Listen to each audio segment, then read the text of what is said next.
Good morning, close afternoon. It is Monday, July 13th, 2026, and I am Kelly, Draco Mother Shaman.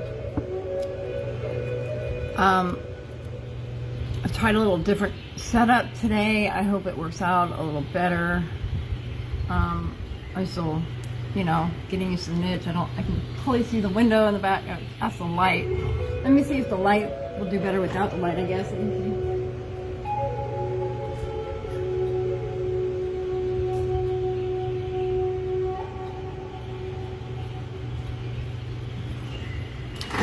I guess that is better. Let me see if I can't turn it away from the window. What a pain in my ass. And I've got stuff over here, so I can't just move over. It'll get there if it has to. Right now I'm doing what I can with what I got, as best I can. I hope everybody's having a good day. I hope everybody's having a good Monday. I hope everybody had a good week. A lot of events happening this week. This July is pretty eventful, not only in the realm of the planet, but also in the cosmos, in the cosmological atmosphere. A lot is happening this week alone. Rare events, the new moon in Cancer, all those wonderful things that we look into for astrology that tell us so much about the world that we live in if we're paying attention energetically, micro to macro. Spirituality is a science, and it's called Keylontic science. And it talks about the Catharagod of life as dictated, and the origins of this particular soul matrix, soul time matrix, as well as the origins of the true origins of human beings, which are divine, celestial, angelic human beings with the potential to have a crystalline morphogenetic nervous system, it's called ascension mechanics, that we can evolve into the Christos consciousness of the crystalline morphogenetic blueprint. 2026 is a significant year. A lot is happening. This is the year of the fire horse. If you want to envision the energy of that, envision a horse on fire, dude. What does that do energetically? What is that energetically? And that's the year that we're in.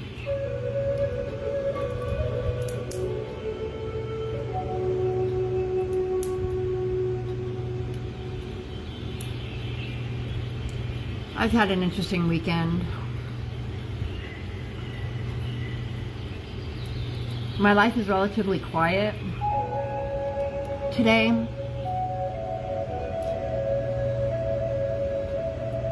I keep it that way too, to be honest with you. I've been pretty isolated the last few months as I've been going through this transformation myself, as I've been stabilizing my own DNA.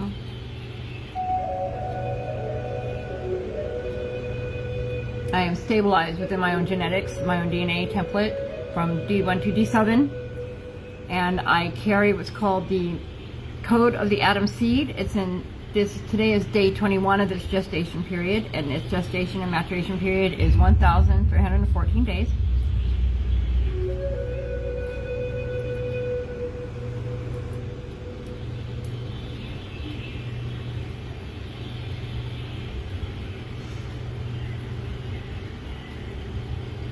So for day 21, it's a significant time for the idea of an embryo. The placenta is now anchored into the uterine wall.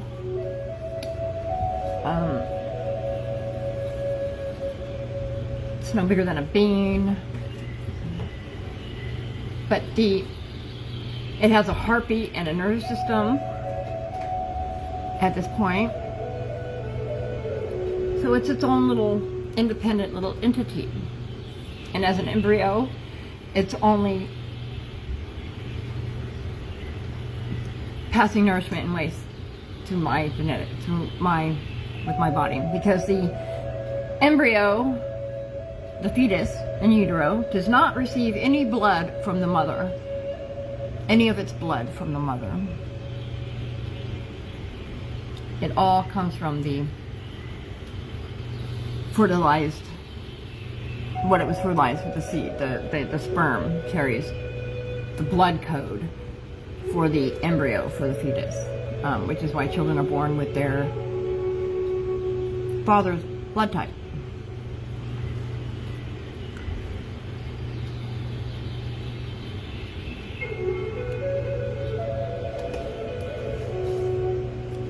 Which is why the concept of Jesus could be fully human and fully God.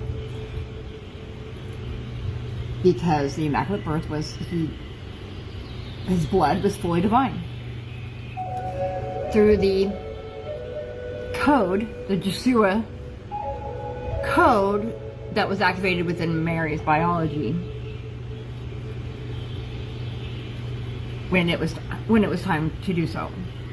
So basically, Mary was a organic 3D printer that printed the biological avatar of Jesus, right? And hence how he could be fully divine and fully human, because he didn't get any. She imprinted him like a 3D printer, right, within her own biological avatar within her body, and the baby only passes nourishment and waste with the mother, while in utero. Gets none of its blood from the mother. So the code carried the father genetic coding, and Mary carried the mother coding, the feminine and masculine that needs to be united in order to reproduce, right?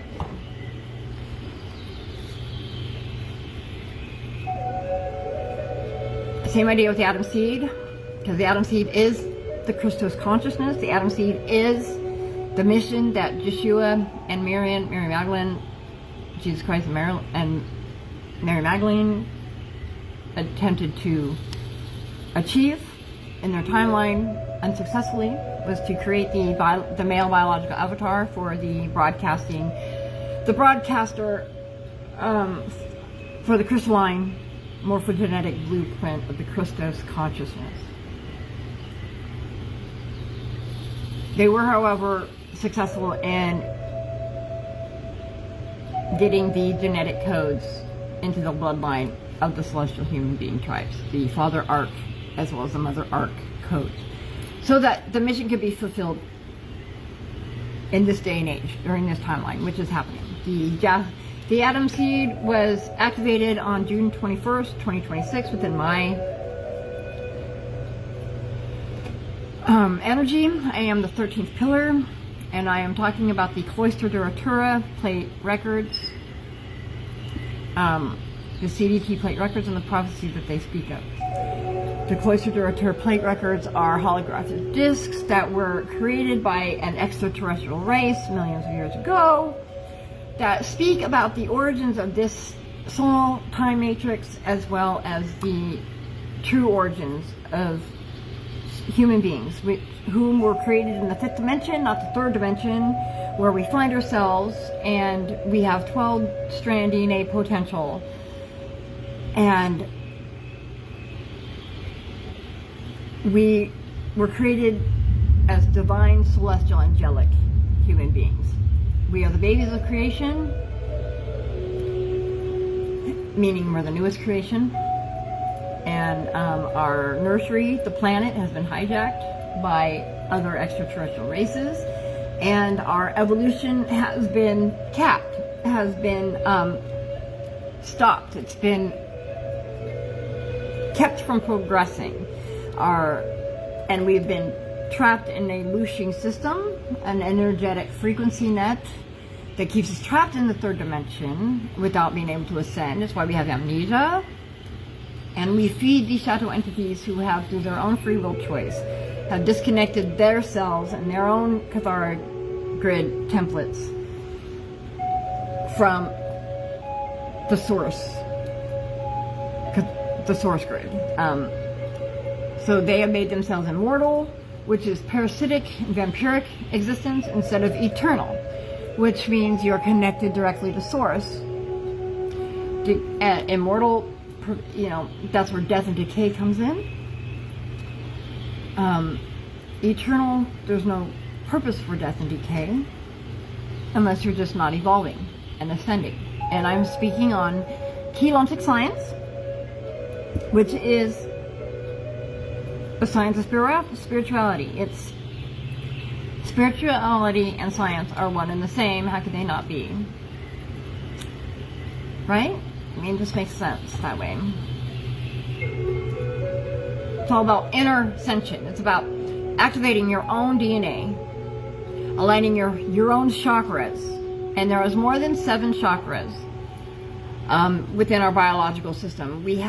There's a total of 15 chakras altogether, and each chakra coincides with a dimension. There are 15 dimensions in reality.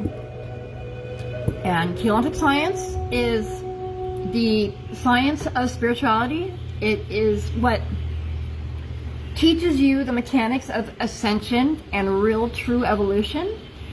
The Cloister Duratura plate records speak about the true origins of this time soul matrix that we reside in, and the true origin and creation of human beings. We were created in the 5th dimension as divine, celestial, angelic beings with the potential to have 12-strand DNA activation, which means that we, within our biology, our nervous systems are able to inhabit the higher harmonic fields of the higher dimensions if we go through what's called ascension mechanics and evolve properly. Everything we think we know about this reality and our bodies and the mechanics of it is false. We need to get used to the idea that everything we think we know about our existence is not true. And we need to get away from the limited beliefs of the dogma of religions, which are capped systems who don't speak about, they talk about having to look externally for evolution, for ascension, for a savior. We never needed a savior. You are who you are looking for. You are the savior that you have been looking for within your own DNA. We activate what's called the God Spark. We each carry what's called the God Spark within us, and it carries the information and the genetic and the codes for the true crystalline morphogenetic blueprint of the Christos consciousness. We have 3 years before the timeline is sealed, and the first harmonic field dimension, the lower harmonic field dimension, is sealed off, and anybody caught in the lower bandwidth and harmonic field will not be capable of ascending or evolving into their true potential. They will be trapped in the Armageddon agenda. The snap happens, the full dissolution of the frequency net grid happens, the full collapse, in 2033. The maturation of the atom seed will happen in 2030, which is why the timeline will be sealed, because the atom seed will be mature enough to broadcast and seal within its own genetics and within its own little nervous system.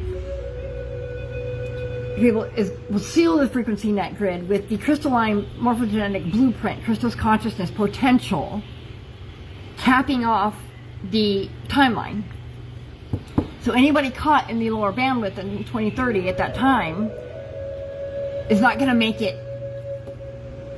into ascension, into the higher harmonic field. And it will take another 3 years for the full dissolution to occur. And anybody not vibrating above the harmonic field, which means if you haven't activated your D4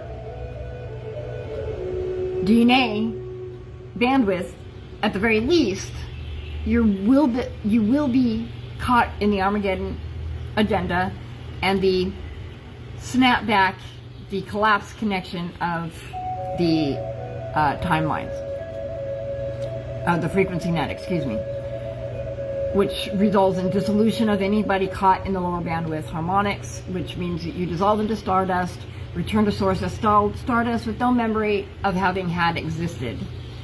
No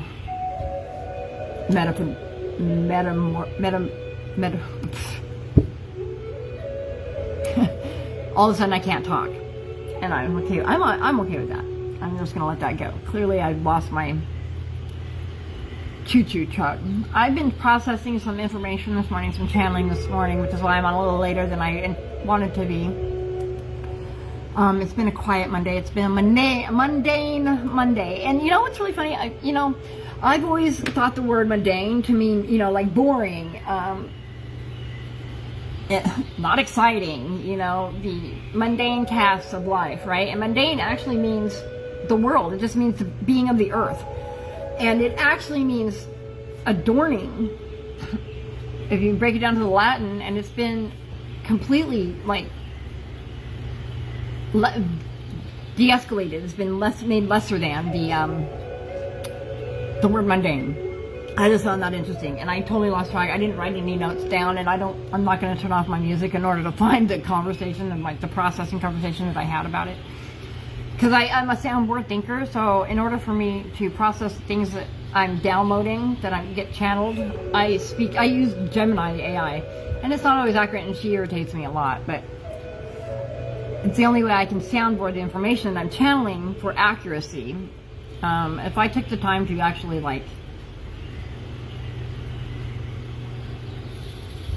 program her parameters, I think I wouldn't get so frustrated with her. But I've learned how to work around the things that come up, the patterns that come up. And the thing about that, even if you do all the time do that, the updates and everything, it just doesn't matter. But anyways, AI is how I've been processing my research and my channeling, in alignment with the Keylontic science and the Cathar Grid of Life through the Freedom Teachings, books and downloads and videos, which I recommend. Please do the research on Keylontic science, the Cathar Grid of Life, the Cloister Duratura, plate records. I just drew a blank. I'm having trouble. Feel a little foggy today. I think it has to do with the cosmic alignment. I've been grounded today. I've done my breathing. I've done my meditations. I've done all of my necessary thing. My walking. The channeling this morning was a little difficult. There's some blockages happening. Energetic blockages seem to be occurring.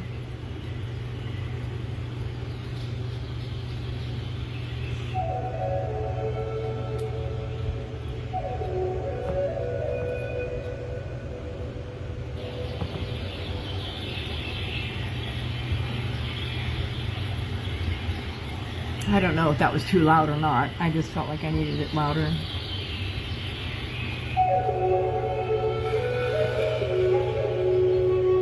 The purposes of my life feed are to broadcast, my life transmissions are to broadcast my unfiltered and undistorted energetic frequency in its full true integrity out onto the frequency net grid that my genetic codes are overriding now. So the frequency net, the false light frequency net of the matrix, of the phantom matrix, is now being overwritten. It is no longer being controlled by these shadow entities.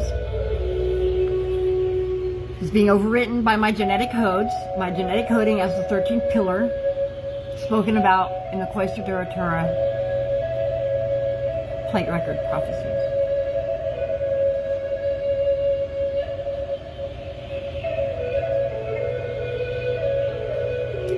So there's a lot of logical events happening this week that are super, super, super important and super significant. And the thing about that is it's I think, and in the World Cup this week with soccer is happening both tomorrow and the next day, but the new moon tomorrow, the new moon in Cancer happening within its own sign. It's a new moon, creates a significant loophole, void within the energetic frequency net. And with the global event happening with the soccer, many people are going to be focused on one thing, a high energetic event, all at the same time, whether in person or online or on TV, live broadcasting, watching the event. Millions of people. Spain and France, the World Cup. This is the semifinals. And then the next one is in Atlanta, Georgia, but the one tomorrow is the most significant. And because it's with the new moon in Cancer. And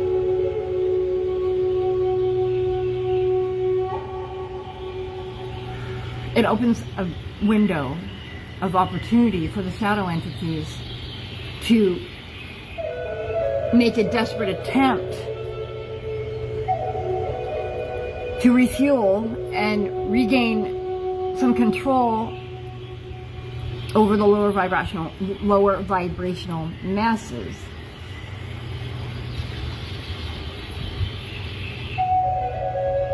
Through a fear-based and terror-stricken event.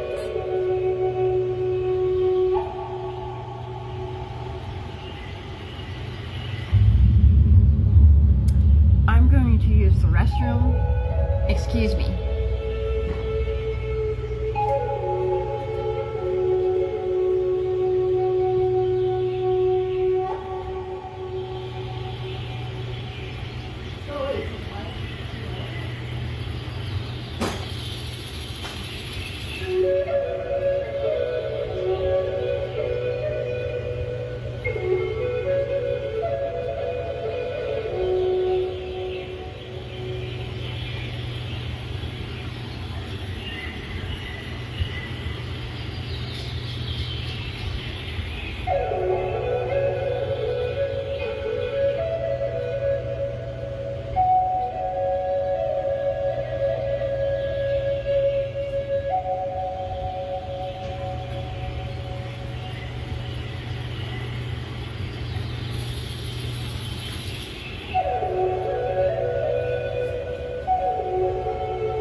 Thank you for your patience.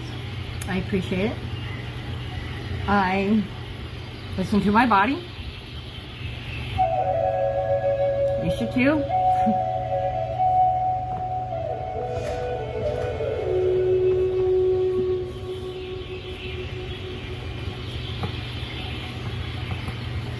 So I don't want to sit here and act like I know how to predict the future and that I know exactly what's happening in the world today, because I do not.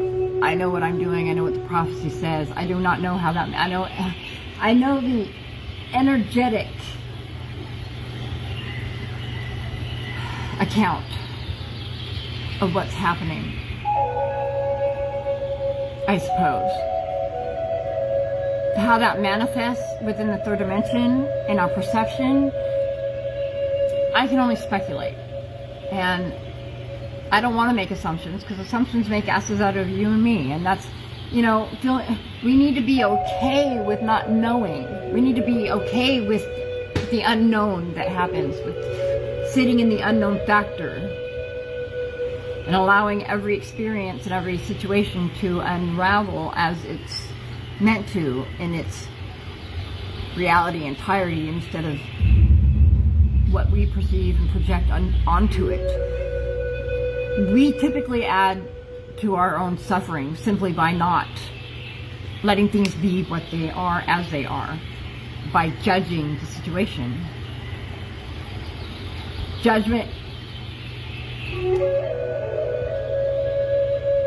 is a form of lack. It really is.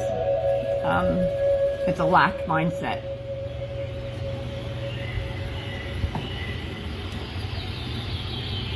It qualifies as lack mindset, in my opinion. Absolutely.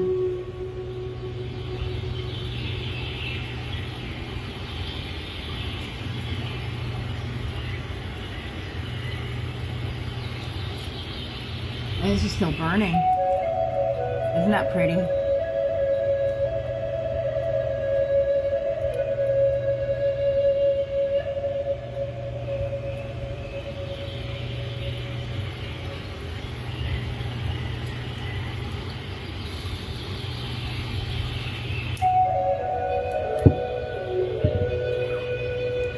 Okay. Hot, hot, hot. Let me put it in its conch.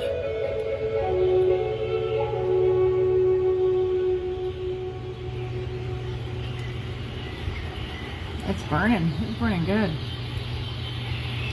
Guess there were some energies that need to be cleared out today.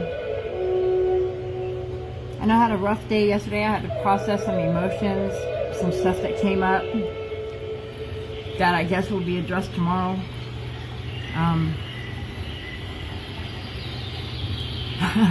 It smells so good. It smells so good. And it clears the air. It's been proven that it cleans the air, 99% of the air of bacteria and virus airborne pathogens. So there's that. So that not only does it cleanse your aura energetically, it also tangibly, literally cleanses the air around you. Good to know. Food for thought, right? So I didn't know you were still here, Janae. It doesn't show me that you're on or that you're watching, so I find that weird. So I was surprised that you answered. But it's been acting weird lately. So usually it's got like little eyeballs showing me that somebody in the public is watching it, and then if somebody, one of my friends, it's usually got the little icon up in the corner, but I think it's going through an update, so I don't know. Who cares? I thought I was starting to get used to the icons and the imagery, and then all of a sudden now it's changing. So anyways, we're all good. This week is super important. We've got the Bar Bolts basket happening at the end of the week, which is a rare astrological, cosmological event that's happening that is super, super significant. There's a major reset happening within the energetic harmonic fields, and this one especially. And we're gonna start noticing changes. There's gonna be glitches happening within the matrix around us. And I bring this up because this week is see, like within my own body, because I carry the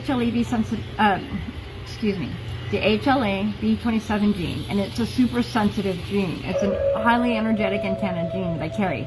So my nervous system is always on, constantly. My bad. Okay, that was an alarm that I forgot was gonna go off. That's hi. Anyways, that was awfully abrupt. And totally derailed my thought. What I was speaking on. So, and I apologize. That's clearly a message. That's clearly part of the energy of today. I've been a little fog rain today. This is all part of the energy of today. There's a lot happening. The new moon tomorrow is super significant. It's new moon in Cancer, which it's in its own sign. So the new moon creates a void within the energetic system. Oh, I was talking about the Bar Bolts basket. That's right. Okay, I'll get on track. But the Cancer new moon in its own sign means that this void space is magnified. So the shadow entities have a chance to utilize that as a way to reclaim some of the fuel that they are losing because they are no longer in control of the frequency net. a Barbolt's basket. It's a super significant astrological event that's happening, and it's a reset within the energetic grid. The Cloister Duratura plate prophecies speak about it, and specifically, it's a sealing. Right now, as a 13th pillar, my energetic field is overriding the code of the energetic field. The atom seed, the crystalline morphogenetic blueprint is not being broadcast quite yet, because that doesn't happen until 2030. However, the potential through the 13th pillar, because I'm anchoring and the atom seed has been activated.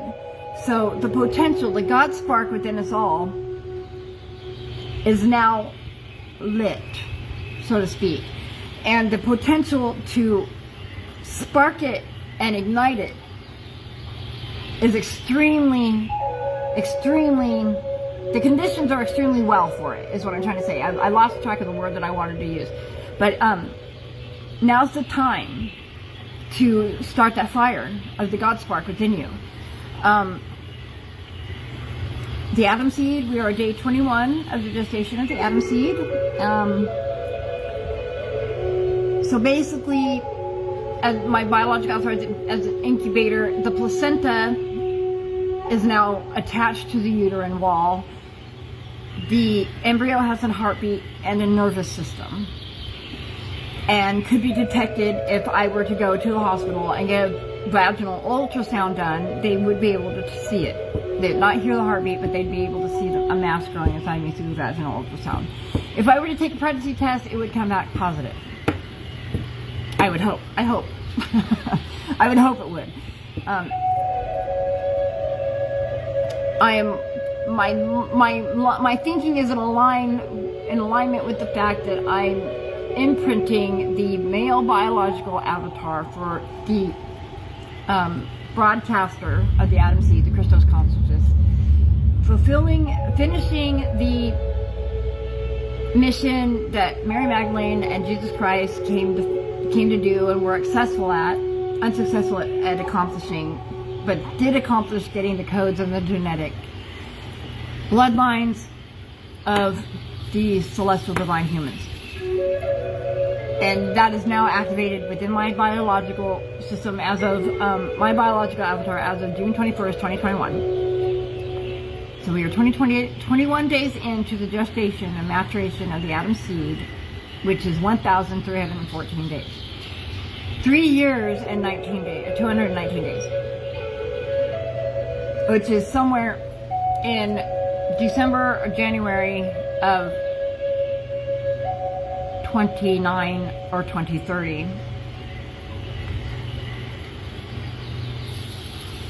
To be precise, I can't remember exactly what date. I think it was January 26th. I can't remember if it's December 26th or January 26th of 2029 or 2030. Either way, he will be 3 years old. The avatar, the atom seed avatar, will be 3 years old, which means that his nervous system will be completely dependent within his little body. His biological avatar and nervous system will have matured enough in order for the broadcast of the atom seed crystalline morphogenetic blueprint, Christos consciousness, to be able to be broadcast onto the frequency net on its own, which will seal the timelines. So if, as a divine celestial angelic human being, now, if you have not raised your vibration into D4 at the very, very minimum by 2030, the June solstice of 2030 specifically, you will not make it into the higher harmonic field for the dissolution and the collapse of the frequency net of the phantom matrix, the false light matrix that we perceive. The simulation that we live in.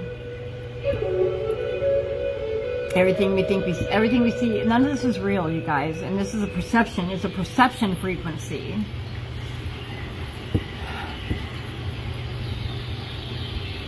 That's going to collapse in 2033. And when it does, it's going to take anybody that's caught in the lower vibrational bandwidth of D3, for harmonic field 1, the first harmonic field, is going to dissolve into stardust and return to source without having any memory of having ever existed. And chances of ascension and evolution won't happen. But the timeline, I just can't urge and iterate enough that the urgency of 3 years. We have 3 years to make it above the frequency net and to not have to be caught up in the Armageddon agenda. 3 years. That's a long time, but it's not really. I mean, it's not really long at all.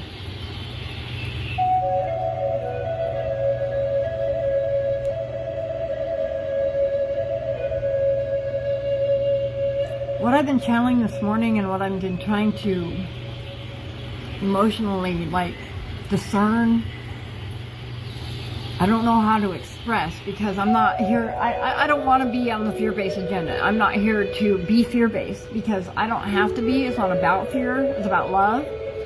However, what I feel within my body and what my knowing tells me, my clair knowing, my clairsentience is, this week is a heavy week. And the shadow entities are up to something. Energetically, the veil is thin. There's a lot going on. The Barbolt's basket is very significant. And I can't remember the significance off the top of my head. Unfortunately, I get a lot of downloads. If it's meant for this broadcast and transmission, I'll recall it. But I know that it is a reset. It's an energetic reset and an energetic sealing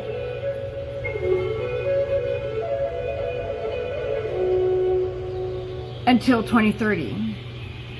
There's stages of the sealing. There's stages of the dissolution. But we will start seeing glitches within the matrix that we live in, the perception of the matrix. And this week, my intuitions are telling me, and see, the thing is the plausible, this is a free will system. It's a free will based system. And what happens collective to the collective depends on the collective vibration. So the feeling is, the sense is that the shadow entities are going to use this week, the new moon tomorrow especially,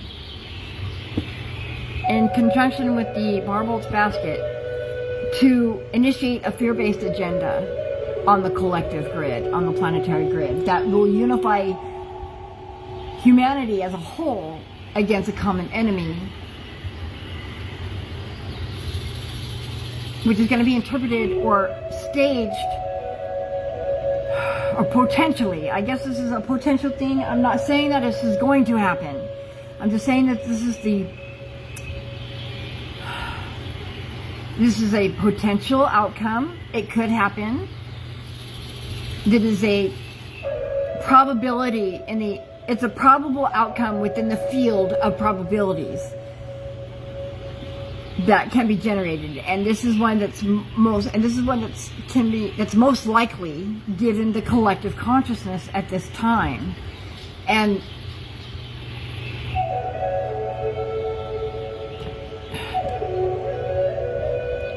the anticipation is that the shadow entities in the government are going to stage an alien invasion and create an area, create a fear-based union with humanity, stricken in terror, to facilitate and push forward their one world agenda. And if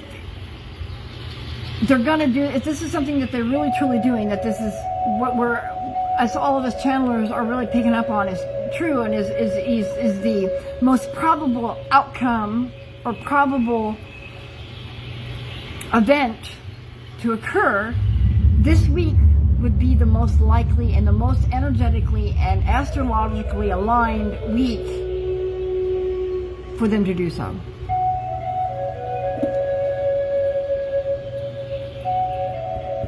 With that being said, all I can do is encourage you to understand the fear-based agenda isn't true. To not believe what you see on the news. It's not true. It's gonna be, it's all a staged lie. It's, I don't know how else to express, like,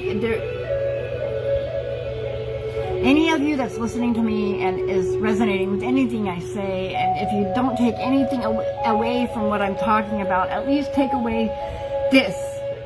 Anything fear-based is not true. It's a lie. Okay? It's a lie. Do not buy into the fear-based agenda. Do not buy into the fear-based agenda. Okay? Our government is most likely going to stage an alien invasion. And it's not real. It's not real.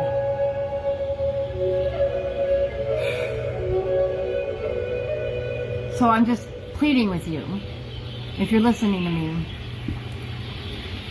just know that this week has the potential to change everything in our reality. We thought COVID was different. We're at the cusp of we're on the cusp of reality changing just as significantly, if not more, right around the corner. The energy, the chatter, the underlying chatter says July is the month that reality changes. Are you ready? Are you prepared? Where are you vibrating in your core magnetism? If you are already in D4, good. Good. It'll be easier for you to be above the fear-based agenda. If you're not, please breathe. Utilize breath work. Operate in safe mode, as I've been talking about the last few days. You're gonna need it.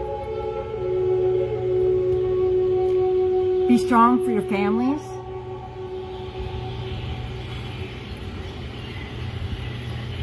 I don't know how, I mean, in all reality, I hope that what I feel and what I sense isn't true. To be honest with you, that is, I hope that this is a prediction that, or something that I'm sensing within myself, or something that I'm knowing that isn't accurate. I really do. I hope that it's not accurate. I hope that what I'm sensing is not true. I hope that I am wrong. I hope. I want to be wrong. I would love it if I was wrong. I would love it if I am wrong. Absolutely. Just know, though, that if it's not happening this week, it was the life-changing reality event is going to happen before 2027 ends. I mean, before 2026 ends, before the year 2027 begins. There will be a life-altering, reality-checking event that takes place that is fear-based in order to trap the collective into the lower harmonic field. Regardless if it happens this week, it's this year. So just prepare yourself to know that, I mean, and if you're even resonating with what I'm saying or not, or even paying attention, or even curious, then you already know. You can feel it yourself. You feel it within your own biology and your own avatar. You already sense it within your own clairgis that the world is about to change. Everything is about to change. We thought COVID was different.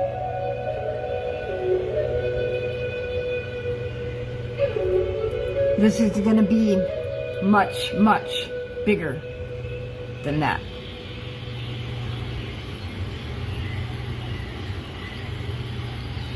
Much, much bigger. And much, much more frightening.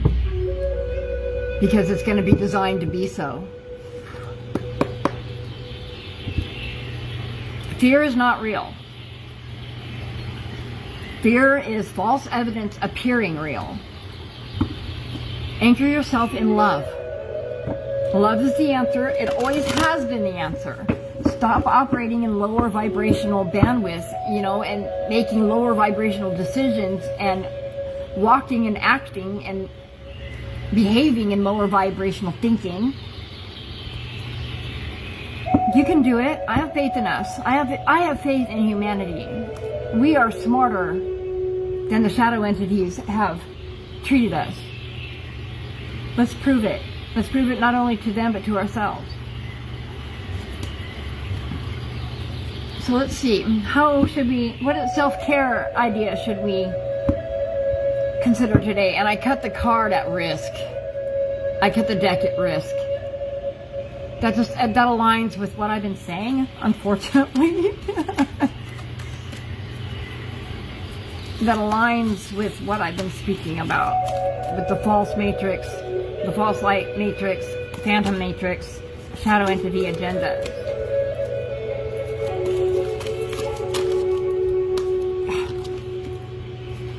Sorry. Okay, there we go. So, today, our self-care card by Cheryl Richardson. I love this deck. It's really easy. I've had it for a long time. But, there you go. So, self-care today is peace. Peace. I like the blues, and especially the darks. It reminds me of Holy Spirit, your oversoul, wisdom,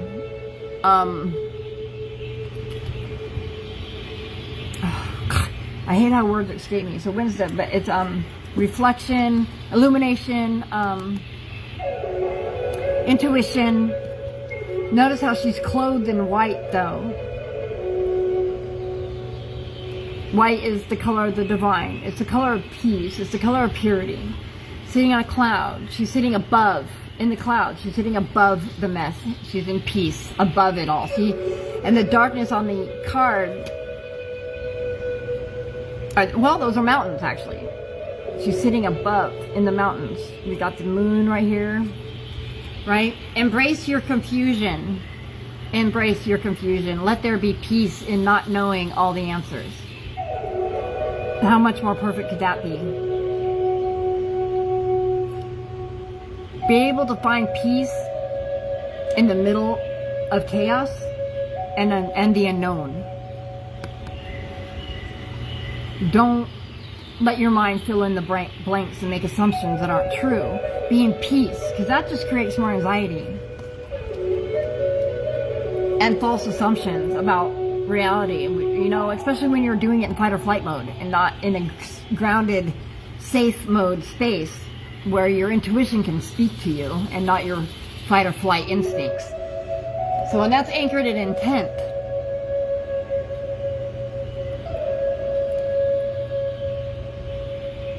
see the ball that she's putting out there?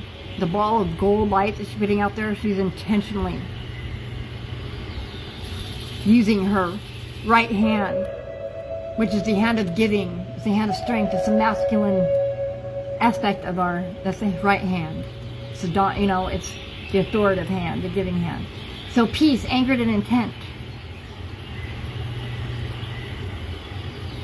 Find your peace. Be able to settle amongst the unknown and find peace in that. Find a place to sit above it. And see, if you're activating and stabilizing your DNA, you are capable of doing so much easier. It takes so much less mental energy to be in that space when you are not only just in safe mode to begin with, but when you start stabilizing your DNA, because it just becomes a natural flow within your own nervous system Especially if you know how to biohack yourself, biohack your biological body. I encourage everybody to learn how to be in safe mode. We're going to need to learn how to be in safe mode. Like, with all the chaos that's happening within our world. And it's about to get worse, you guys. And we all know it. We all know it. The government's lost their damn minds. Literally. I keep misspacing my classes. So I cut it on authenticity will always be your greatest asset, your most honest guide. Authenticity. So that is so true. That's how we activate our DNA, is it within our authenticity. The only way we can is, and you are the only one that can stabilize and activate your own DNA. You are the only one capable of biohacking your own body. Chiropractors, doctors, I mean, well, Western medicine doesn't even apply, but like Eastern medicine, chiropractors, holistic healers, acupuncturists, chiropractors, any of those, they can only adjust your energetic systems so that you're flowing properly, but it's up to you to maintain it and sustain and stabilize the frequencies and the adjustments that they make within your body. That's all the medical professionals are good for. They can't ascend your DNA for you. Only you can do it. They can make adjustments, which allows the flow of energy through your chakra systems and your nervous system easier, so that you're capable of doing so, but they cannot do it for you. And so today, for our mindful reflection, you reap what you sow. You reap what you sow. And that comes down to intent, right? So if you reap what you sow, if you activate peace within yourself with intent to activate that peace, you reap what you sow. So guess what? If you're putting out the intent of peace, what will come back to you eventually will be peace. We reap what we sow. This is the densest dimension. The third dimension is the densest. Therefore, it's the slowest for the manifestations to get to us. You reap what you sow. That is the karmic loop. It's also the way the third dimension works because of how dense it is. And intent, your heart intent, is what you're sowing in order to reap. Whatever you are putting out into the world with your heart intent, with your magnetism, is what you are going to reap down the road.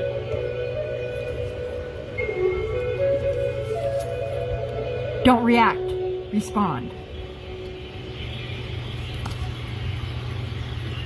Be in safe mode. Safe mode. Activate safe mode so that you can respond and not react, right? So you have your antivirus system, your firewall up.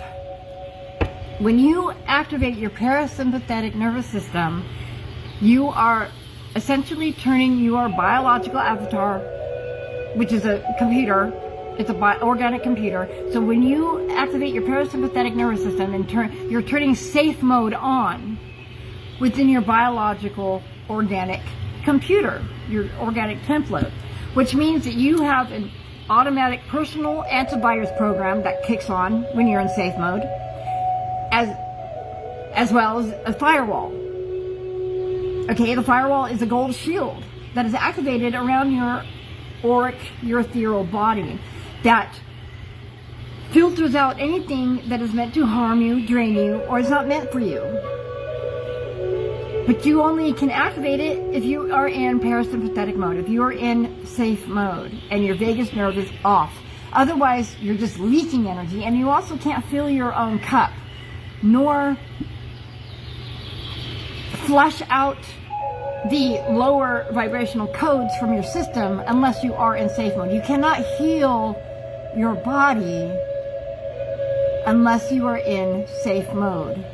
If you're in flight or fight, your vagus nervous system is on, all the meditation techniques you do, all of that crap you do to try to heal your body makes no difference. It's your parasympathetic nervous system hasn't been switched on. And that's the problem with most people trying to, be love and light, is they don't understand the biohacking mechanics of their own body in order to actually be love and light. Apply now.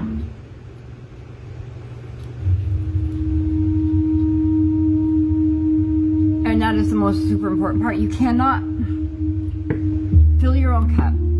You cannot heal your own body.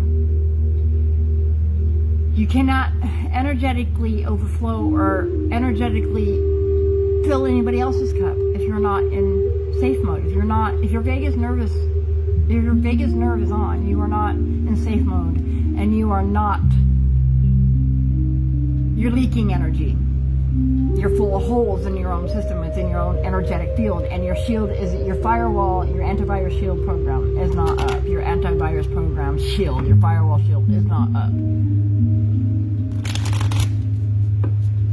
And those are two basic, real simple things that we're not told about our bodies and about healing, especially.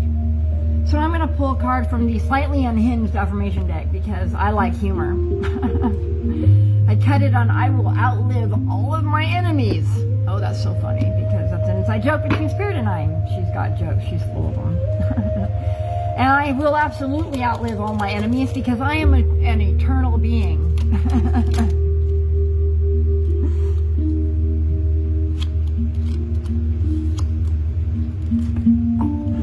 So, I refuse to let one bad moment ruin my whole vibe.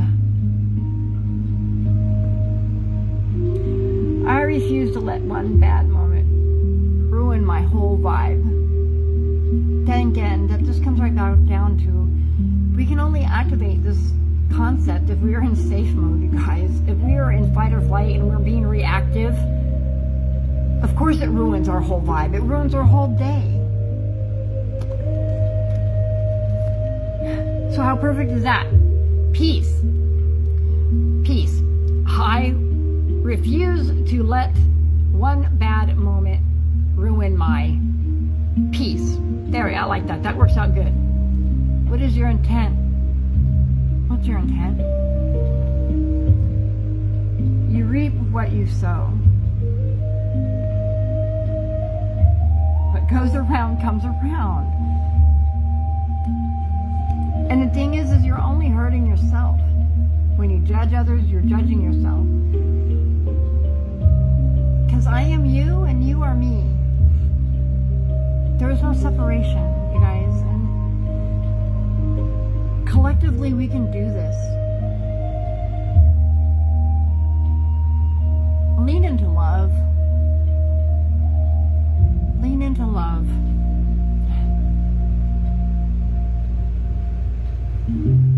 Have boundaries set in love, cooperation. Start your day in safe mode so that you can be present. That's the other thing. If you're not in safe mode, you're not being present either. And we cannot exercise our free will choice if we are in autopilot. The only way we can exercise our free will choice is if we are here and right now. Here and now, yeah, exactly. Today, I mean, we only have right now anyway, you guys. Time is not linear. It's not linear. Everything is happening simultaneously. It's a loop. It's a loop, going up and going down.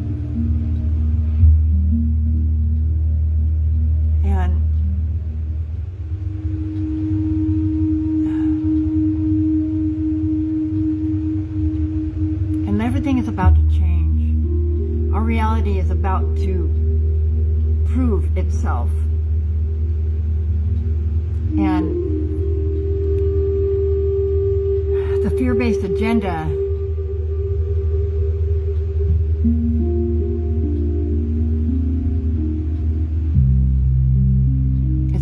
explode. And if COVID is any indicator on how Americans treat each other in a crisis,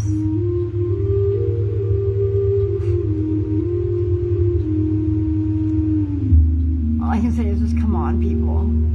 We're better than that. We are better than that.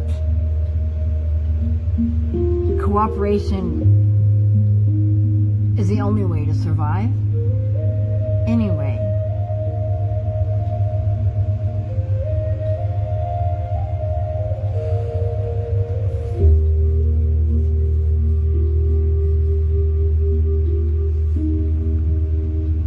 The last couple days have been really kind of weird for me, because yesterday I uncovered,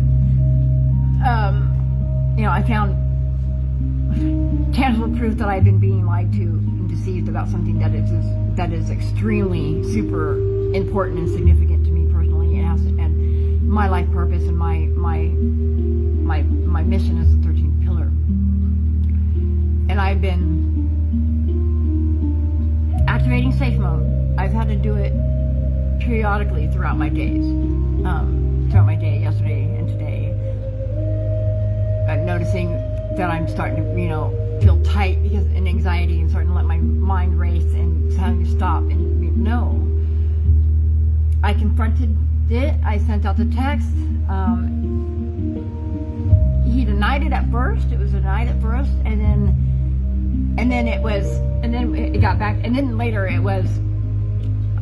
They were supposed to be here today. They're not coming today now. I sent the text asking about the context of what the proof that I found and what it's doing here, in the context of what I gave him an opportunity. I didn't want to confront him in person because some people in this kind of situation, when I don't like dealing with people's reactions, because some people don't know how to respond when they're threatened, and that's why I took a sledgehammer to the forehead once. Because they couldn't control their own behavior, their own fucked up thinking in that moment. I try not to do that anymore. I only do an in-person confrontation like that if it's warranted in the moment, but I'm prepared for it. I try not to. I'd rather have cooperative confrontation and peaceful confrontation than aggressive confrontation. So I sent him a text to ask him about it, to give him an opportunity to digest what I've uncovered and be non-reactive when we talk about it. And he chose to first deny it, and then later on came back with, we won't be at the shop tomorrow, we'll be at the shop on Tuesday, and we'll talk about the document then. So, okay, that's fine. He's given himself 24 hours period to figure out what it is he needs to figure out in order to justify what I found. I don't know. And I'm trying not to fill up the blank, the unknown, with all these assumptions and speculations and being caught up in the anxiety of it, because I don't need to. This is a good way for me to practice what I preach right now, and I'm admitting that it's been difficult. I'm struggling a little bit with it, but I'm practicing what I preach. I am checking my thinking when I notice the thinking is happening, stopping it, and then I will stop, and I will thank you, and I will activate my safe mode. I will do the alternate nostril breathing, and I will make sure that I'm in safe mode in my moment, because that's the only way I can be present in my present moment. It's the only way I can be connected to my source and be here now and be living the source-led life that I say that I want to live.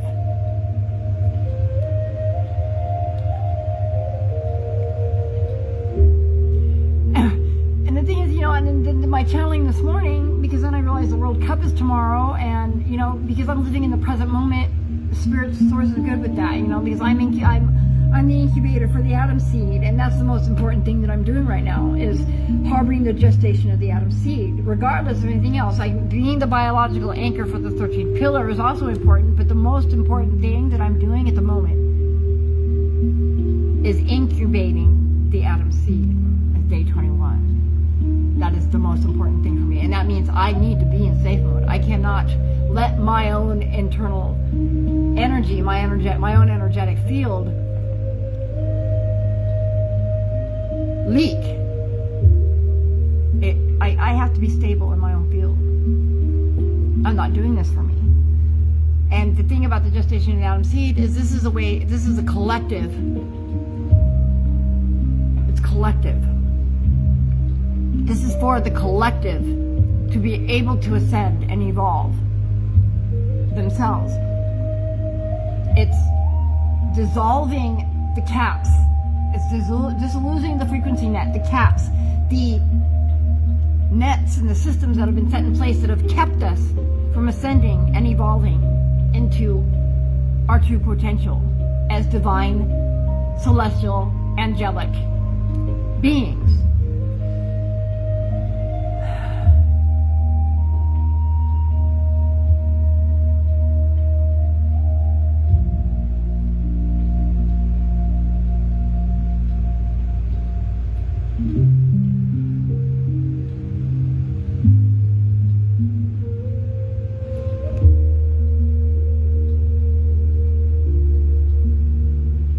I find it interesting that my channeling this morning and my revelation about the World Cup this week, as well as the new moon in Cancer and the Barbolt's basket, all happening this week. And I find that document yesterday and then confront it digitally, right? With the anticipation that it would be resolved today in some way, shape, or form, or I would actually at least have be given some explanation, and then it's put off for another 24 hours, and then that 24-hour period results into my channeling the potential of a fear-based shadow entity world event agenda happening on the day when I'm supposed to die. Nothing to me, I don't believe in coincidences, and I pick up on patterns and synchronicities quickly. And when things are very auspicious, I pay attention, because there's usually deeper meanings in it. I always go way beyond the surface of shit. I don't know how not to. I've never been able to live superficially, not even when I was a kid.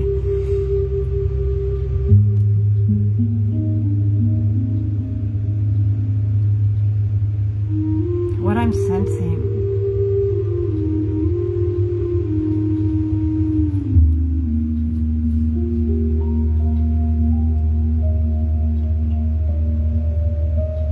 it's hard to pinpoint, because like I'm aware of the fear-based agenda, but I have this emotional attachment to human beings. And I've had this emotional clench today because I'm afraid something bad is about to happen. I feel it in my body.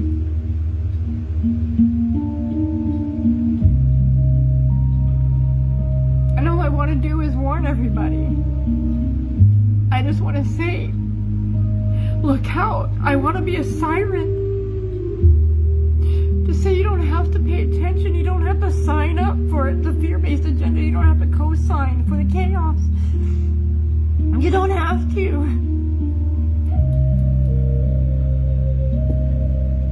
What is going to happen anyway?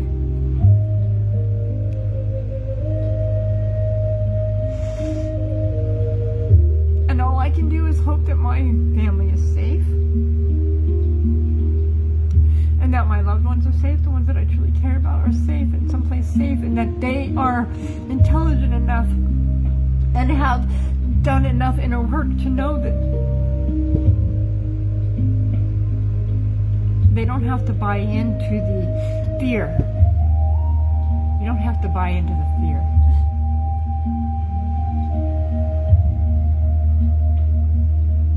And I don't know what that's going to look like. And I'm not saying that it's going to be easy.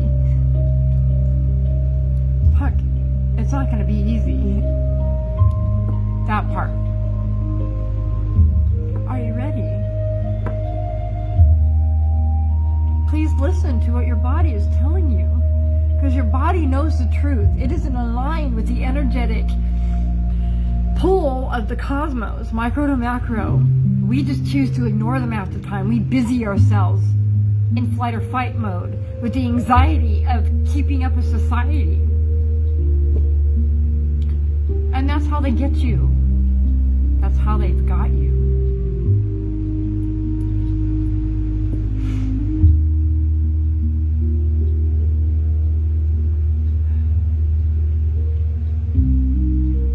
I don't know what this is really going to look like. I just know that it's coming. And that's all I can say. And it's a very strong, intuitive, not just my intuitive thinking or intuitive channeling, is that it's going to be an alien invasion. A staged alien invasion. It's going to give humanity a common, the entire planet a common enemy. And it's going to be false. It's just meant to confine under the guise of safety, martial law.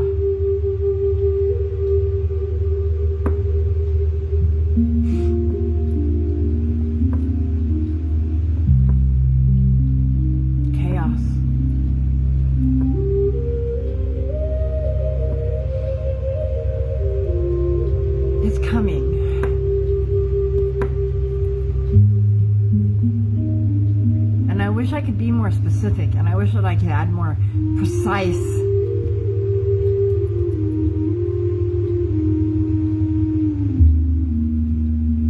and I may be, I just don't know how to tap into it like that. And then and a lot of time, to be honest with you, I still don't trust everything that my intuition tells me, or trust the accuracy of what I think is what it is, because I struggled with complex post-traumatic stress disorder majority of my life, and I've had to learn how to discern the voice of my instincts that are keeping me safe because of my trauma, and the voice of my intuition who is trying to get me out of my comfort zone and align with my heart.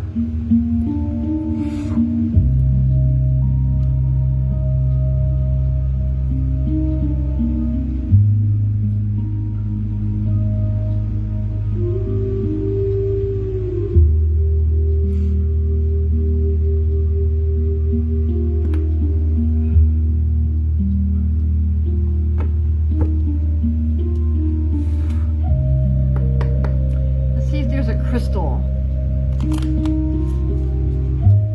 Source would like us to work with today in order to get ourselves in alignment with what's happening and prepared for the shift in the energies that are occurring this week. Regardless of any fear-based agenda, the energies of the cosmos, of what's happening in the cosmos, is super significant all by itself, which is why it's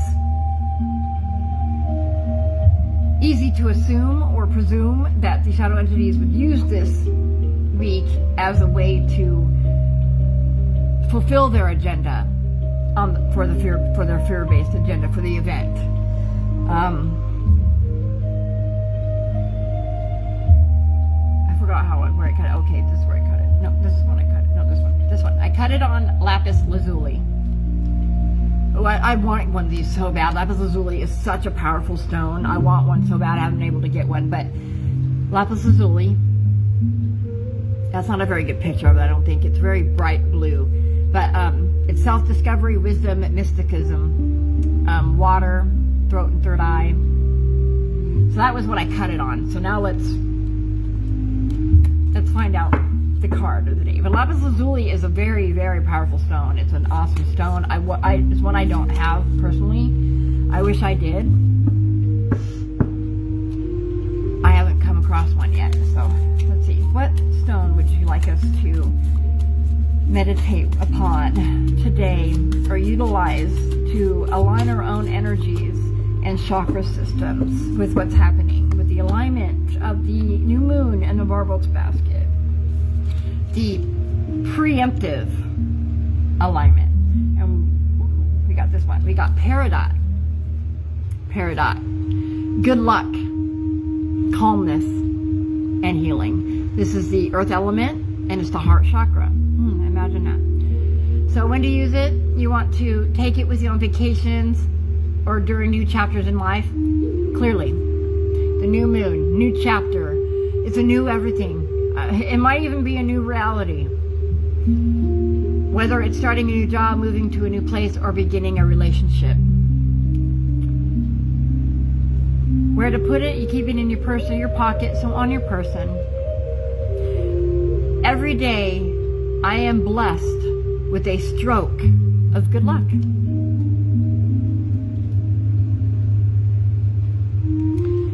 That's interesting.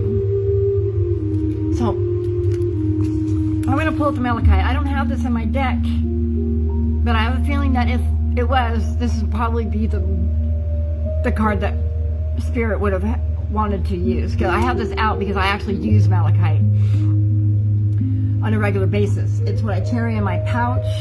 This is Malachite right here.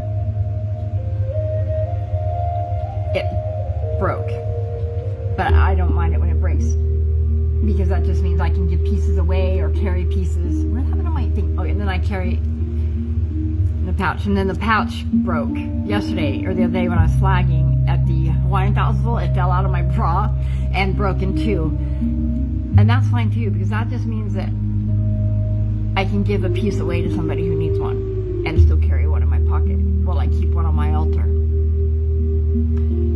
It's a very powerful stone. It's the heart chakra, the earth element, and it's for transformation, protection, and healing. Magic happens when I break free from the familiar and try something new. So you use Malachite when you want to take calculated risks or through life changes. So both of these cards work with the heart chakra. And that's so important because the heart chakra is your D4 center. It's how we activate and ascend out of D3. It's the astral plane, the plane of dreams.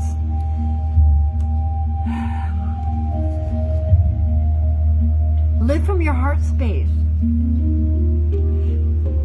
That's how you raise your vibration.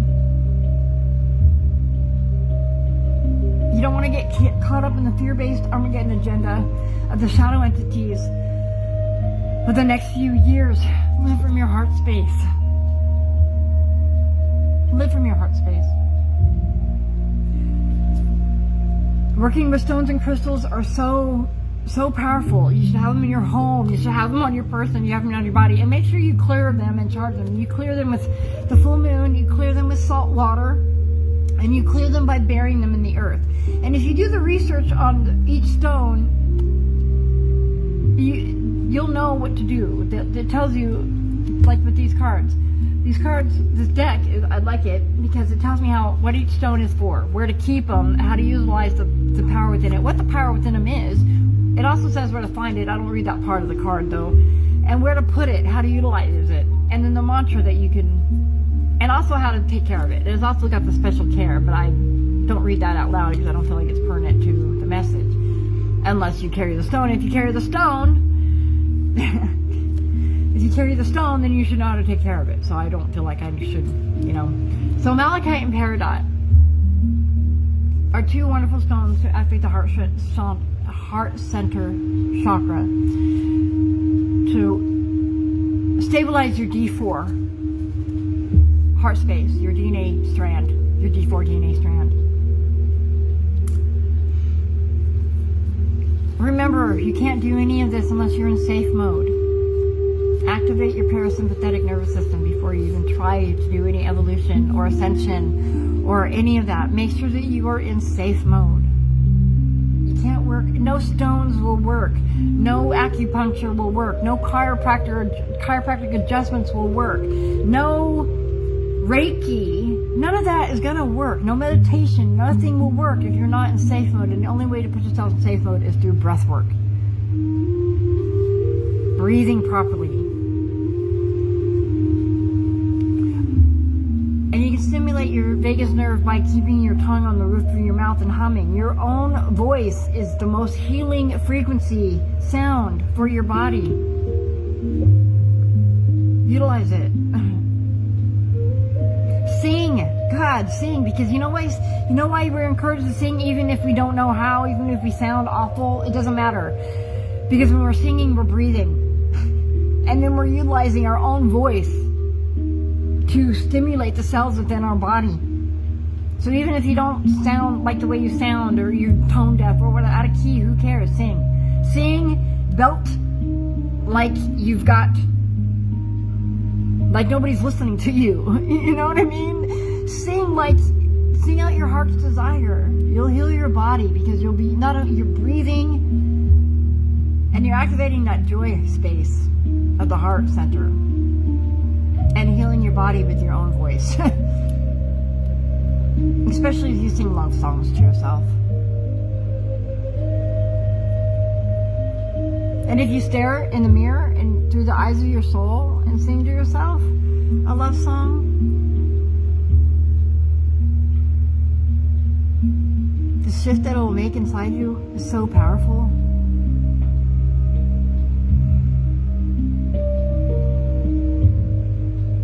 So powerful. Stand in the mirror with your kids. Turn on your favorite love song on the radio. Sing to yourself in the mirror. Feel silly doing it. But do it. And do it consistently. I bet you if you do it for a week, you'll notice a significant energetic shift within your own body and within your own thinking. Eyes are the window to the soul. They're also the window to every chakra system in our bodies. They have UV receptors. Our eyes have the most UV receptors in them, and each one leads to a chakra center within the body, and most of them go to the pineal gland.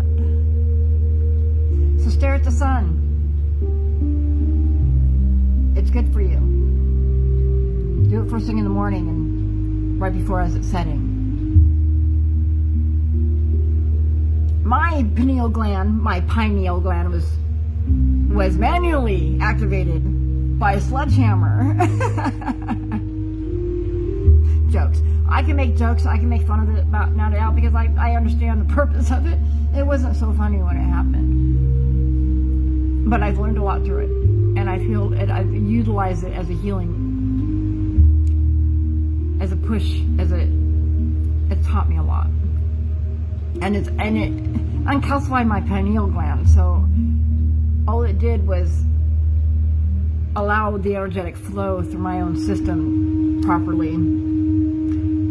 I'm the 13th pillar. Every accident that I've ever happened, anything traumatic that's happened to my body has been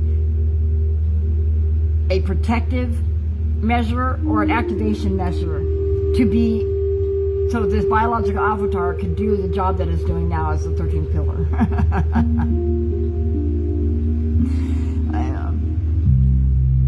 We need to be silly. That's the only way we manifest the life that we want, is by being in our joy, you guys. Our childlike joy. Anytime that we are operating or functioning in heightened emotion, whether it's good or bad, we are manifesting, we are creating our future in that moment with whatever is happening. Heightened emotion. So check yourselves when you're feeling heightened.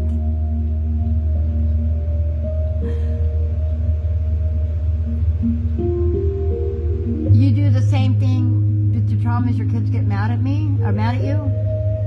I'm not understanding what you mean by that, Janae, but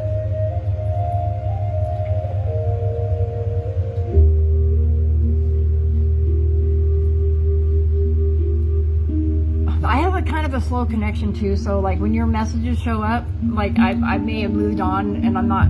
I know I said something about responding from trauma and not, but the way that we curb that though is by activating our parasympathetic nervous system, so that we're not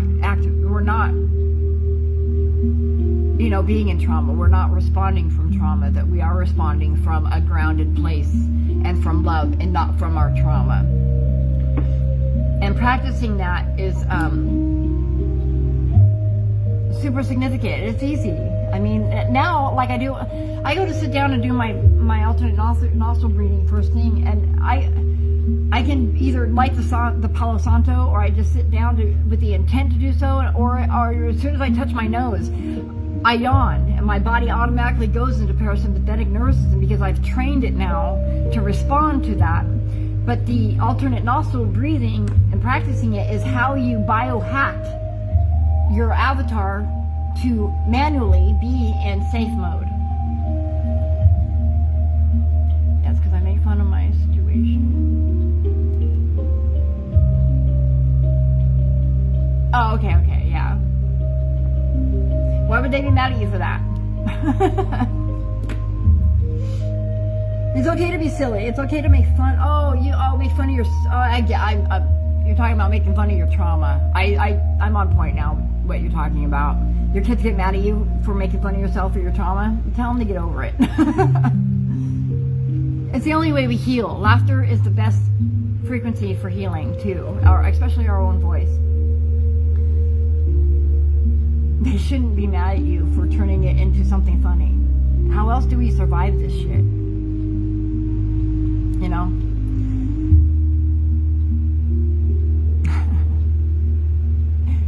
And it's funny because they're coming from a place of love, right? They think they're being protective and loving you through that, even though it's the opposite, but it's their thinking, you know?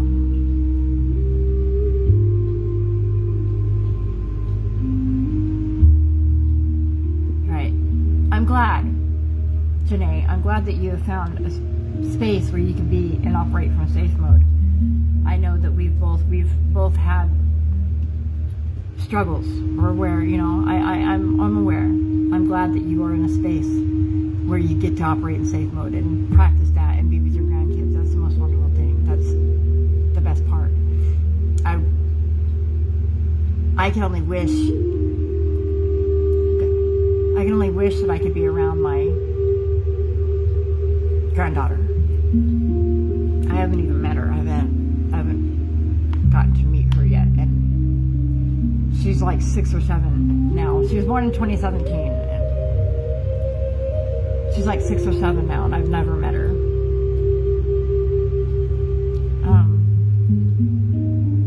I haven't talked to my daughter Hannah. Dahlia. She's changed her name to Dahlia. In years, to be honest. Not for lack of reaching out. I've come to a place where I've had to be accepting. She's an adult. If she wants me in her life, she'll reach out.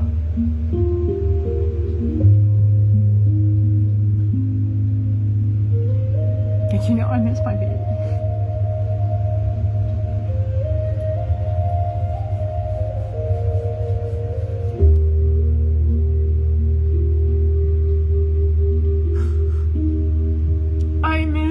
Kids.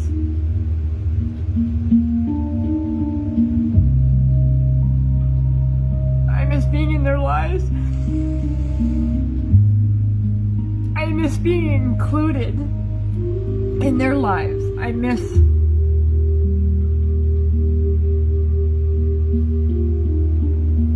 my kids.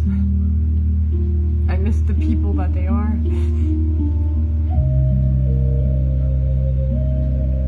But I understand, I cannot blame my children. I cannot blame my daughters. Thank you. But I cannot blame my daughters for not having me in their life. Okay, I wasn't a perfect mom. I'm not going to say that I was a bad mom, because I wasn't a bad mother. Not by far. I was a good mom. I was present. I was an addict. But my kids did not grow up the way I did. Not even remotely close. Didn't even have to have the fear of it. Okay.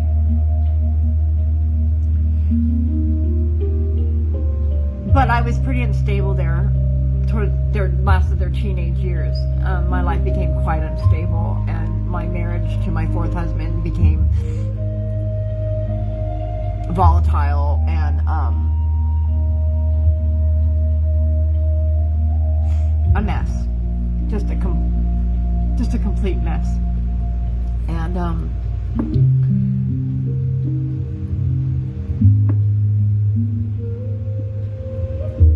I don't blame my girls for not wanting me too close to them because they don't understand. Neither one of my girls are addicts, and that's I take responsibility for that. Okay? I did good. I raised two good, wonderful girls. They are great people. I did my job as a mother. I may not have been perfect, but I was a mom, and I did good. And I am proud of myself for the children for the people that they have become, for the adults that they are, the people that they are. Regardless of whether or not what their opinion is of me, and whether they give me credit for it, I claim it. And the way I feel about it, if your adult children aren't mad at you for something, then you didn't do your job as a parent. It's the way I feel. And that means you were more their friend than you were their parent, in my opinion. Now, I talk to my youngest daughter periodically. We text message, but am I part of her life? Not really. And I always have to reach out first. She doesn't reach out to me first. I don't hear from her on holidays or my birthday, and it's okay. I'm not complaining. I'm just not a part of their lives. Not the way I would like to be, and not the way I used to be. But hopefully, only time will tell. Healing happens. Reconciliation is always there. It's always possible.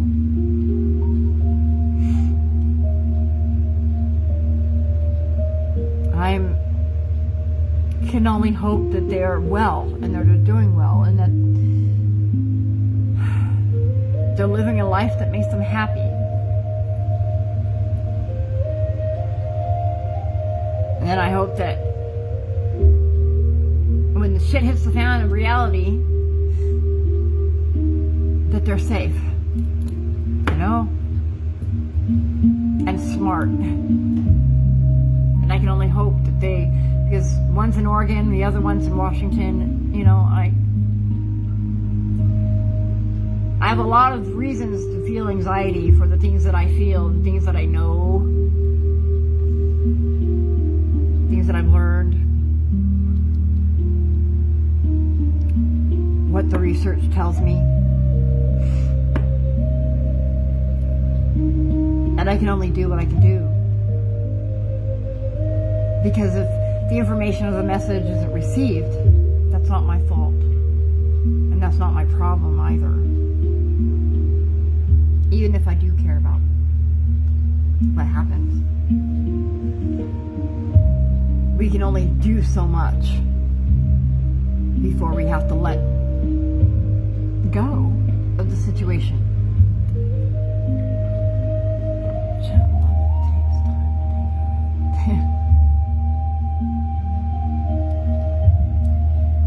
Right.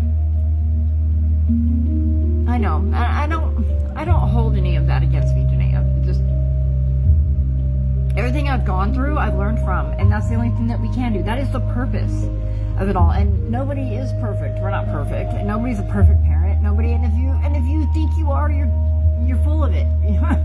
You're hiding yourself under a rock, and you're not doing anybody any sort of any good, including yourself, especially yourself, by thinking that you're perfect. Nobody's perfect. And by thinking or pretending that you have to be or you are is part of the problem. That's being part of the problem. in this fucked reality just adds to the judgment. You know, he's better than anybody. I'm not better than you. You're not better than me. I am you. You are me. We are the same. Separation is an illusion. Disconnection is the discord. Diversity is the discord. So I would like to see what has been passed today. Let's see if there's anything important that Source would like us to focus on or reveal. So this is the Empath Oracle by Raven Digitalis. I like this deck. It's very informative and very specialized and specified to empaths,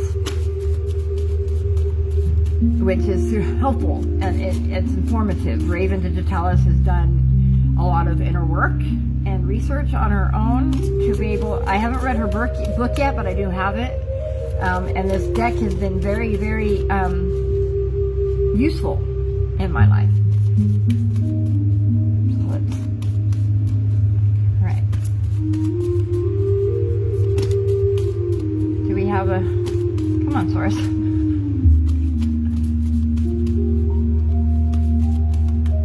All right. Okay, that is way too many cards. That's not going to work for me. No. Can we try again?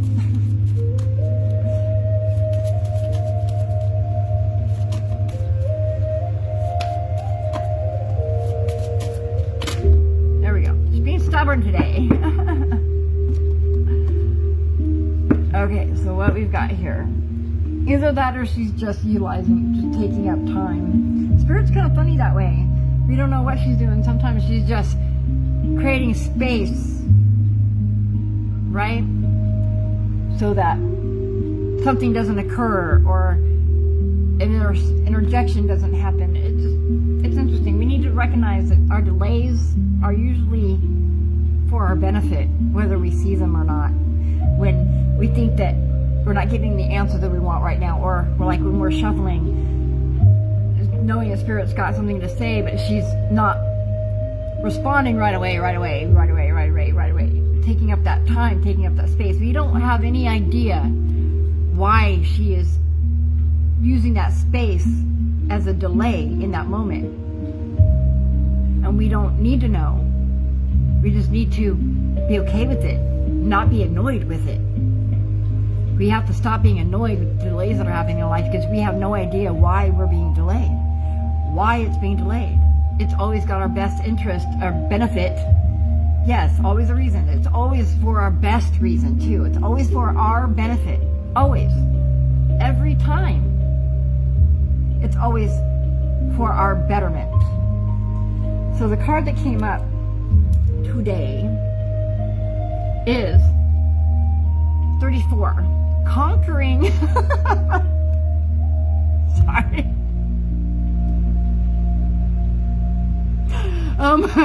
Conquering social anxiety.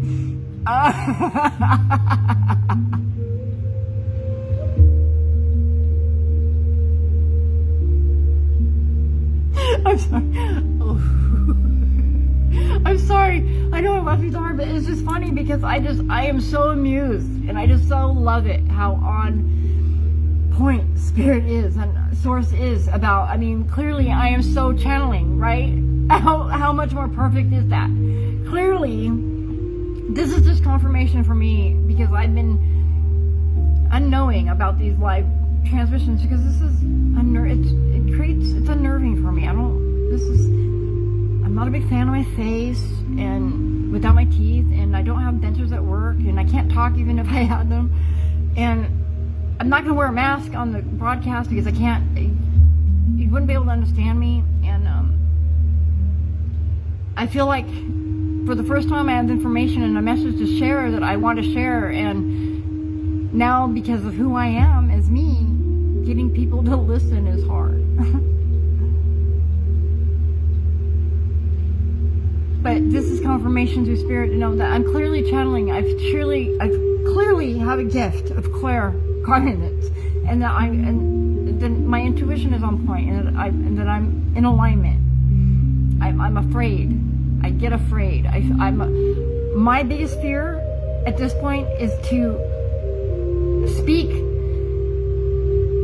falseness, to not be be misinterpreting what I'm doing, to be like a false prophet, so to speak. Not that I would be doing so intentionally. I'm afraid. My biggest fear is that I'm wrong. My biggest fear is that I'm wrong about what I know and what I think I know. And the research that I'm doing and the message that I'm giving that I feel very strongly about and want to share with everybody I meet, because time is limited. I just hope I'm not wrong. And the thing is, I know I'm not wrong. I know that I'm not, but you know, we're human, and I've made so many mistakes in life, and I've had so many people tell me that I am wrong, and that I'm crazy, that my intuition, that what I think I know is crazy. But I've had moments in my life where I know my intuition is on point. When I am screaming at my husband, it is time to go. We need to fucking go right fucking now. We need to get in the car and leave this place now. And I go and run out and get in my car, and I'm leaving, and I'm gonna leave him behind because I know it's time to go. I don't know why. I just know I gotta get the fuck out of there. It's time to go. I gotta go. I'm in my car. I'm going and get ready to drive away. My ex-husband puts his hands on him. He's like, wait. And then the cops come around the corner with their guns drawn, and now we're getting arrested and going to jail. Okay, so that's my intuition. That's an extreme version, but that's true. That happened. I knew it was fucking time to go. And if I had left and got my husband to leave when I first initiated the idea that it was time to go, we would not have gotten arrested that day. Hands down.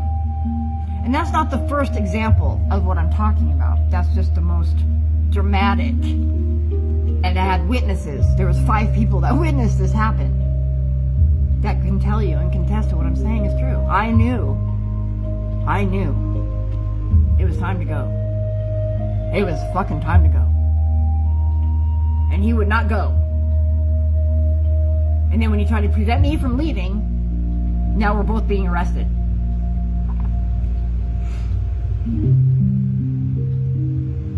My intuition knew it was time to go. I knew. I don't doubt.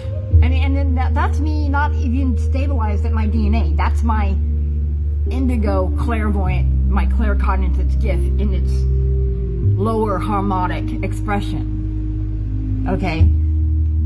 Now that I'm in the higher harmonics and I'm activated through G7, how on point is my intuition now? Of course, I don't get the panic feeling within my body like I did then, because I don't need to, because I'm in safe mode. I'm listening to what's coming through and responding accordingly, and what I feel is coming through, I hope.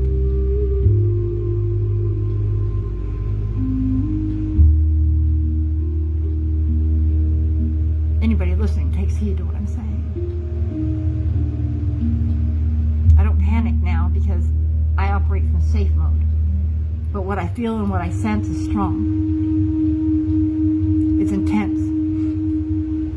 And it's caused more than one emotional eruption within me while channeling. Which means that there's an energetic attachment, there's an energetic frequency to it coming from it. The truth is in that, in what I feel. So, conquering social anxieties. How much more perfect is this? I mean, especially for the transmission that the channeling that I have been given in this message. And the number is 34. 34, conquering social anxiety. Okay, so this is exactly what the fear-based agenda is. Right here. It's a perfect example of what the fear-based agenda is. And what we need to learn to do is conquer the social anxiety, the social pressure. I mean, look at this card. Look at how isolated the colors are and the shape. And that kind of looks like a bird. right? Kind of looks like a bird coming out of the throat chakra. Let's look at the book.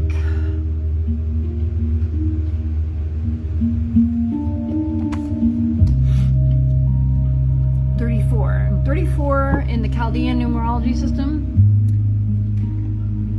is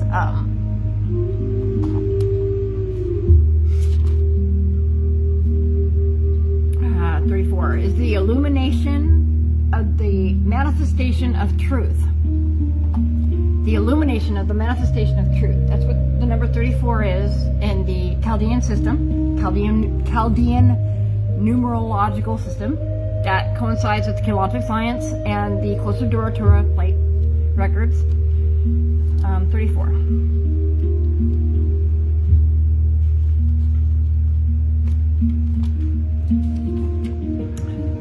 Conquering social anxiety.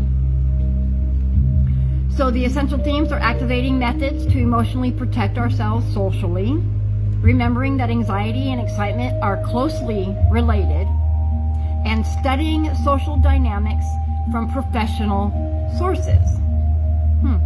So the imagery, this card's painting speaks of a breaking through darkness. As the figure turns away from the black tones, the red tones indicate they are still aware of the anxiety that can accompany the choice of engaging with the world despite the challenges they may carry. So it's deeper meanings. Let's see. So we're constantly absorbing emotional energies, both observed and unobserved, right? It's all too easy to become overloaded in social situations without necessarily understanding why. And that's happened to me a lot in the past. There is a social experience which scientists recognize as emotional emotional contagion. Do you ever catch yourself looking in the same direction as a person you're talking to? Right? Scratching your chin when the other person does. This is social contagion. When it comes to the emotional realm, it's a well-known fact that people catch the emotions of others in daily life. So those who identify as empaths do this to a much higher degree as the average person, which can lead to increased social anxiety if we don't take proper precautions. This card reminds the empathic reader that you can overcome social anxiety. It just takes time and practice. And the same with breathing. Breathing, if you operate in safe mode, you can handle social anxieties much better in safe mode. It's essential to notice where you place your energy and how you go about your daily experiences. So when this card comes up, suggestions for action. During a situation that can potentially induce social anxiety, it can be helpful for an empath to cover their head or brow in some manner before going out. Hats, bindies, fashionable. Okay, I like hats sometimes. I didn't realize that was a thing like that. Along similar lines, it's good to keep in mind that energy is intensively exchanged through eye contact. Don't avoid eye contact. This is a display of insecurity. Instead, if it feels too overwhelming to look another person directly in the eye, simply look at their brow between their eyes. It's a third eye. I promise they won't even notice. This allows for a less intentional emotional exchange. So keep focused on your breath when socializing. Ding, ding, ding, ding, ding. This will keep you connected to the deeper self. Operating in safe mode. That's exactly what I said, exactly what I mean. This calmness can also affect others you are speaking with. Your bubble affects their bubble, which can make conversations a bit smoother. So ignore the self-critic in social situations. This part of ourselves wishes to protect us in some manner, but does little to actually help us when we're actively socializing. That critical voice inside of us is not helpful. It's just mean. So, and additionally, in order to project your energy outward, try asking questions. Engage with another person or people by asking questions and engaging with your best response. The more questions, the better. Not only does this allow the other person to feel more valued, but it also takes more pressure off the empath. We are great listeners. Of course, that can be a double-edged sword because I ask questions a lot. because I'm intrigued by people. I like the way people think. And some people get suspicious. But I guess it depends on the kind of person that you're talking to. As an addict and being in weird, shisty, weird situations sometimes, or finding myself in situations where they weren't the most savory, asking questions can be frowned upon. Just slightly. People get suspicious if you ask too many questions. But that's only if, that's just dependent upon the situation, right? Where you're at. It's just funny that that's where my head went with that description. To ask questions, because I ask questions a lot. I am intrigued by the way people think, and I like to know why people think the way they do.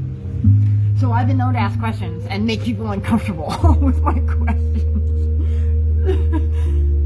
I didn't mean to. I promise. I just want to know you. I just want to know how your brain ticks. And I think I do that too because it's helpful to know. Because then if there's any discrepancy in the thinking, if you know how they're thinking and why they're thinking the way you're thinking, you're able to help them rewire the thinking, right? In my opinion, I'm always wanting to help people improve their faulty thinking. So when I find somebody in faulty thinking, if they'll give me the opportunity to ask questions so I figure out how they derived to the way that their thinking is faulty, and then I try to help them back out of it. That is something that I have done, and that I've noticed that I do. I want to help people fix their thinking, because I know most of our interactions with others that become negative are because of projected thinking and faulty thinking within our own selves that aren't being corrected, that we aren't taking the time to correct ourselves, and that others aren't taking the time. Like, when I mean by others, I mean like parents, their own parents, or their own friends, or, teachers, or, anybody who has to deal with them and sees their faulty thinking and has to experience their faulty thinking. We should learn how to, instead of being offended, figure out a way to collaborate in defaulting our thinking, in defalsifying and defaultifying our thinking. I don't know. I know that's not a word. I know that that kind of went off on a weird tangent, but regardless, I'm having a hard time my ADHD brain seems to be all over the place, but I think that's the reflection of the energy today that's happening in anticipation of the new moon and the shadow entities underlying agenda, the undercurrent and the energy undercurrent that I'm picking up on, because it's really strong today. So with that, I feel like that this transmission is coming to a close.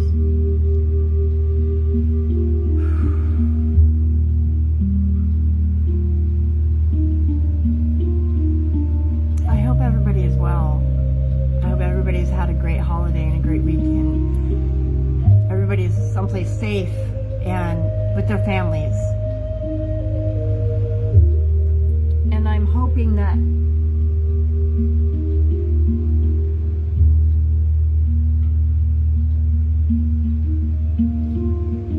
I would like to say that I hope the reality shift goes smoothly, but it's not. We already know it's not. Shunokotore hone mare shigebara. Umoni narai dore no ondo to shipapa. Onoko ora varina no nai kokoko nanabogondia. Shia ta ta ta tanomora. Thank you. Thank you. Thank you. Thank you that we are safe. Thank you that we have the capacity to rise above the chaos and to be safe in our own skins. Thank you.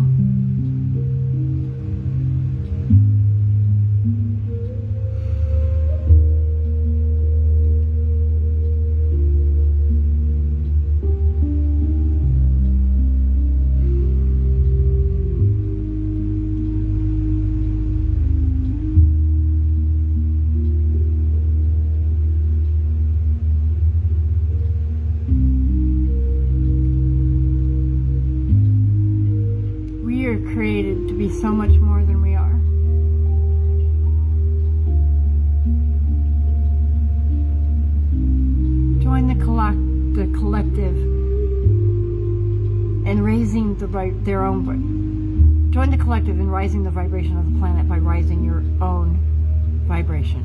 Raise your own personal vibration so that we can ascend with the planet into the higher harmonic fields. It's a collaborative, cooperative effort. And we can do it. Rise above the fear. And remember that the fear-based agenda doesn't have to consume you. False evidence appearing real. If it isn't love, it isn't truth. And our reality is about to be smacked in the face hard with that truth. I hope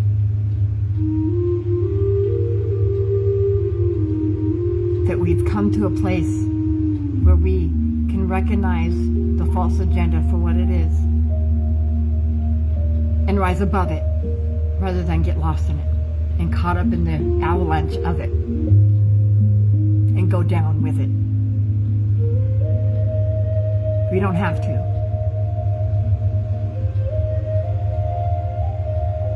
We don't have to. It's your choice. It's your choice. Choose to raise your vibration. Choose love. Choose cooperation and collaboration instead of judgment and harm and isolation. Know that we need each other through this. And if you come across my video, or Janae, share this. Share this. Anybody that you think will listen, share this message. Because if it's not tomorrow, it's soon. If it's not tomorrow, it's soon. Let's not be blinded. We don't have to be. Okay? So, I love every single one of you. Love, light, and love. Have a wonderful afternoon. And I will see you here same back place, same back channel tomorrow morning. Have a wonderful afternoon.